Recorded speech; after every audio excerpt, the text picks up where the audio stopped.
तो दोस्तों आपके पास पहला फिगर क्या है, कह सकते हैं हम क्यूबॉइड है यानी कि घनाभ है। तो अब घनाभ में देख सकते हो ये वाली जो लेंथ होगी दोस्तों, इसके सामने ये लेंथ है तो ये भी इक्वल होगी और ये लेंथ इसके इक्वल मानी जाएगी। इन सबको हम क्या बोलेंगे, एल के नाम से बोलेंगे। और मैंने यहाँ पे क्या लिख रखा है, लेंथ को लंबाई लिख रखा है। इसी तरीके से ये क्या होगा हमारा, ये हमारा होगा क्या गाइस, इसे हम बोलेंगे बेटा बी बोलेंगे। बी मतलब क्या है, यहाँ पे देखो बी मतलब ब्रेथ, ब्रेथ मतलब चौड़ाई है। और ये जो सीधी लाइन है इसे हम किस नाम से जानेंगे, हाइट के नाम से, यानी कि एच के नाम से डिनोट करेंगे। ठीक है दोस्तों, 3 चीज़ें हो चुकी हैं। अब आगे चलते हैं। तो अब आगे पहला क्वेश्चन आता है, इसमें सर इसका टोटल सरफेस एरिया क्या होगा या फिर कुल पृष्ठीय क्षेत्रफल क्या होगा। तो आपको हमेशा याद रखना है कि जब भी मैं अब टोटल सरफेस लिखूंगा तो शॉर्टकट में टोटल सरफेस एरिया लिखेंगे बस।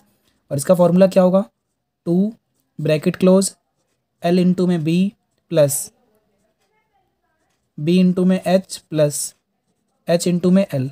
तो आप इसी को कैसे लिख सकते हो, 2 ब्रैकेट में एल बी प्लस में बी एच प्लस में एच एल के नाम से भी याद कर सकते हो। ठीक है दोस्तों, क्योंकि ये एरिया है, क्षेत्रफल है ना, क्षेत्रफल एरिया है, तो इसके लास्ट में आपको हमेशा क्या लगाना है, सेंटीमीटर स्क्वायर या फिर मीटर स्क्वायर।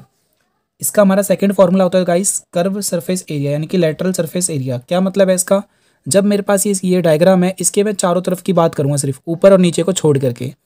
याद रखना ऊपर वाला हिस्सा और नीचे वाला हिस्सा क्या होगा, इसको इंक्लूड नहीं करेंगे, इसको शामिल नहीं करेंगे। तो इसका एरिया क्या होगा, 2 ब्रैकेट में एल प्लस बी इंटू में क्या होगा, हाइट। यानी कि इसको मैं ऐसे भी लिख सकता हूँ, 2h ब्रैकेट में एल प्लस बी। देखो कैसे आया ये h मल्टीप्लाई है तो ये तो पहले से भी मल्टीप्लाई हो सकता है, इसलिए 2 इंटू में h आ गया और ब्रैकेट में एल प्लस बी, ये हो गया आपका इस तरह से। थर्ड फॉर्मूला क्या है हमारे पास, वॉल्यूम है दोस्तों। तो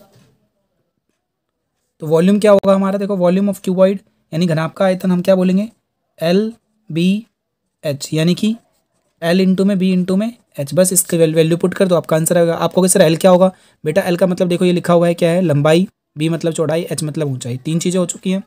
ये एक स्टार बना के लिख लेना, इंपॉर्टेंट फॉर्मूला है ये।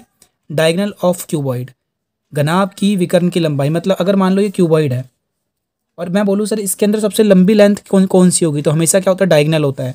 तो क्वेश्चन में आता भी है कि बताइए सबसे लंबी, ये आता है सबसे लंबी लकड़ी की लंबाई क्या होगी। तो इसका फॉर्मूला क्या होगा, किस चीज़ में, क्यूबॉइड में। क्यूबॉइड में अलग होता है, आप बोलोगे sir under root L square plus में बी स्क्वायर प्लस में एच स्क्वायर। इस तरीके से आपको ये याद रखना है। ठीक है दोस्तों, ये क्या होगा आपको, ये आपका सबसे लंबी लेंथ की लकड़ी निकल सकती है, कोई भी इसके अंदर छड़ी डालूँ, स्टिक डालूँ, कुछ भी, तो ये आपका क्या हो गया, क्यूबॉइड हो गया। अब बात करते हैं गाइस हम अपने सेकंड डायग्राम की। तो हमारे पास क्या है, क्यूब है यानी कि घन। आप देख सकते हो ध्यान से, घन का मतलब क्या होता है, इसका मैं एक एग्जांपल लिख दे रहा हूँ, यहाँ पे मैं बात कर सकता हूँ दोस्तों, क्या कह सकते हैं, डाइस।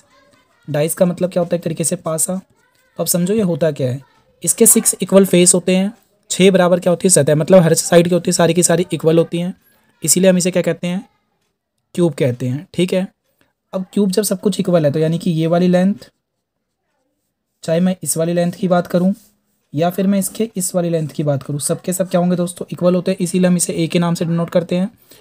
तो ये भी ए होगा और ये भी ए होगा, यानी हर एक चीज़ क्या होती है इसके अंदर, इक्वल होती है। ठीक है दोस्तों, कई टीचर इसे एल के नाम से भी दिखाते हैं, तो एल भी लिख सकते हो आप। तो पहला फॉर्मूला मैं पहली बात बता दूँ इसमें, क्योंकि हाइट, लेंथ और ब्रेथ सब कुछ इक्वल है, तो इसे हम क्या कह सकते हैं, इक्वल।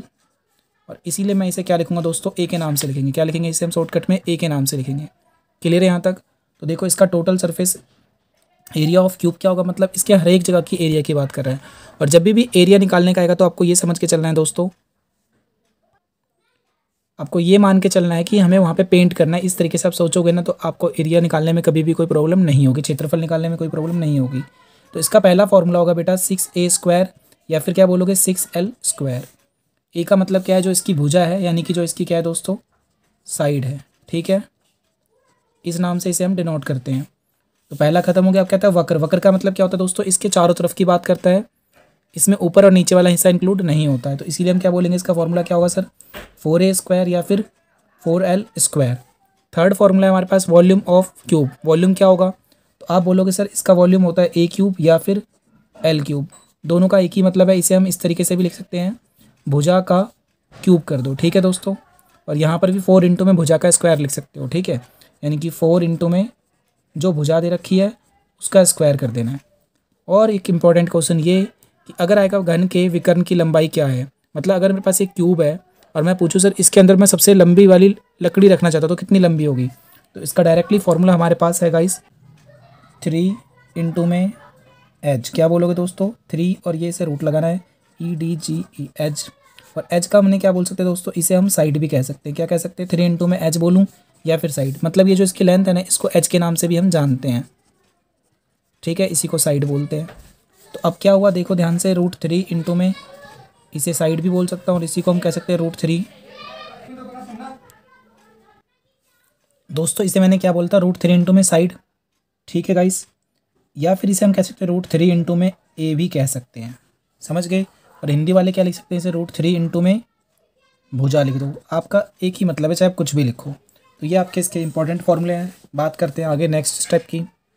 दोस्तों जो इसका नेक्स्ट पार्ट है सिलेंडर या फिर हम कह सकते हैं बेलन, उसके बारे में सारी इन्फॉर्मेशन आपको अगले पार्ट में मिलेंगी जो कि आपके स्क्रीन पर आ चुकी है, तो आप वहां से सब कुछ देख सकते हो। अगर आप चैनल पर नए हैं तो चैनल को जरूर सब्सक्राइब करना, साथ में बेल आइकन का बटन दबा लेना।